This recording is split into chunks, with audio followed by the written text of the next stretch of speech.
যারা এসএসসি পরীক্ষার্থী ছিলেন তাদের জন্য সুখবর। আগামীকাল 10 আগস্ট 2026 এসএসসির রেজাল্ট প্রকাশ হবে সকাল 10টায়। চলুন সেই রেজাল্ট প্রকাশিত হওয়ার ডেটটি দেখে নিই। এখানে আপনার দেখতে পারবেন স্পষ্ট লেখা আছে 10 আগস্ট 2026 সকাল 10টা। সো 10টার দিকে রেজাল্ট প্রকাশ হওয়ার কথা থাকলেও অনেকে এই সময় ঢুকতে পারবেন না, হয়তো সার্ভার জ্যাম থাকবে। সো চিন্তা করার কারণ নেই, ওটা সার্ভার প্রবলেম হবে, এটা স্বাভাবিক। ধৈর্য নিয়ে একটু সময় নিয়ে দেখবেন, তাহলে আপনি আপনার রেজাল্ট দেখতে পারবেন। এবং নিচের যে লিঙ্কটি দেখতেছেন এই লিঙ্কটিতে ক্লিক করলে আপনি আপনার রেজাল্টটি দেখার সুযোগ পেয়ে যাবেন। তো এই লিঙ্কটি আমি ডিসক্রিপশন বক্সে দেওয়ার চেষ্টা করব, আপনি সেখান থেকেও দেখে নিতে পারেন।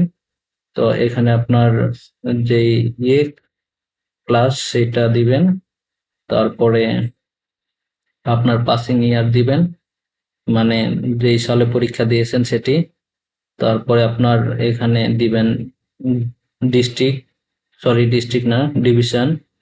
রাজশাহী ডিভিশন হলে রাজশাহী, ঢাকা হলে ঢাকা, আপনার যেটা ডিভিশন সেটা দিবেন। দেওয়ার পরে এই নিচের বক্সে আপনার রোল বক্সে 6 ডিজিটের যে রোলটি থাকে সেটি দিবেন, তারপরে রেজিস্ট্রেশন যে নাম্বারটি সেটি দিবেন। এবং এটি প্রকাশ হবে এখন থেকে 10 ঘন্টা 45 মিনিট 30 সেকেন্ড পরে। সো তারপরে দেখা যাবে আপনি যখন রেজাল্টটি পাওয়ার জন্য সাবমিট করবেন তখন হয়তো সংখ্যা যোগ করতে বলবে, সেই সংখ্যাটি যোগ করে দিবেন এটি ভেরিফাই করার জন্য। সো ভেরিফাই করার পরে আপনি আপনার রেজাল্টটি ইনশাল্লাহ পেয়ে যাবেন। সো এই ছিল আজকের এই ভিডিওর কথা উদ্দেশ্য। আর এমন সকল তথ্যযুক্ত এবং সঠিক তথ্যের ভিডিও পেতে চ্যানেলটি সাবস্ক্রাইব করুন। ধন্যবাদ।